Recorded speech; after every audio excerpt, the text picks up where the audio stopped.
കോഴിക്കോട് താമരശ്ശേരിക്ക് സമീപം കാട്ടുപന്നി വാഹനത്തിലിടിച്ച് പരിക്കേറ്റ സ്കൂട്ടർ യാത്രക്കാരൻ മരിച്ചു. കൂടത്തായി സ്വദേശി അബ്ദുൽ ജബ്ബാർ ആണ് മരിച്ചത്.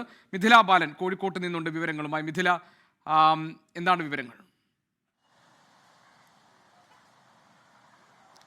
ജി.കെ, ഇന്നലെ രാത്രി 11:30-ക്കാണ് ഈ ഒരു അപകടമുണ്ടായത്. ഓമശ്ശേരിക്കടുത്ത് മുടൂരിലാണ് കാട്ടുപന്നി സ്കൂട്ടർ യാത്രികനെ കുറുകെ ചാടുകയായിരുന്നു. അങ്ങനെ സ്കൂട്ടർ മറിഞ്ഞാണ് ഇയാൾക്ക് പരിക്കേറ്റുണ്ടായിരുന്നത്. ഗുരുതരമായി പരിക്ക് പറ്റിയിട്ടുണ്ടായിരുന്നു. ആ സമയത്ത് ഓമശ്ശേരിയിലെ സ്വകാര്യ ആശുപത്രിയിലായിരുന്നു ഇയാളെ കൊണ്ടുപോയിട്ടുണ്ടായിരുന്നത്. പക്ഷേ ആരോഗ്യാവസ്ഥ ഗുരുതരമായതിനെ തുടർന്ന് കോഴിക്കോട്ടെ സ്വകാര്യ ആശുപത്രിയിലേക്ക് മാറ്റി. അല്പസമയം മുമ്പാണ് ഇദ്ദേഹത്തിന്റെ മരണം സംഭവിച്ചത്. കഴിഞ്ഞ 15 ദിവസത്തിനിടെ ഇവിടെ ഇത്തരത്തിലുള്ള 3 അപകടങ്ങളാണ് ഉണ്ടായത്. 3 അപകടങ്ങളും ഈ കാട്ടുപന്നി കുറുകെ ചാടിയിട്ടുണ്ടായ അപകടങ്ങളാണ്. ഈ പ്രദേശത്ത് വലിയ രീതിയിൽ കാട്ടുപന്നി ശല്യം രൂക്ഷമാണ് എന്ന ഒരു പ്രതികരണമാണ് പ്രദേശവാസികളിൽ നിന്നും ലഭ്യമായിട്ടുള്ളത്. ജി.കെ. ശരി, മിഥില ബാലനാണ് വിവരങ്ങൾ നൽകിയത്.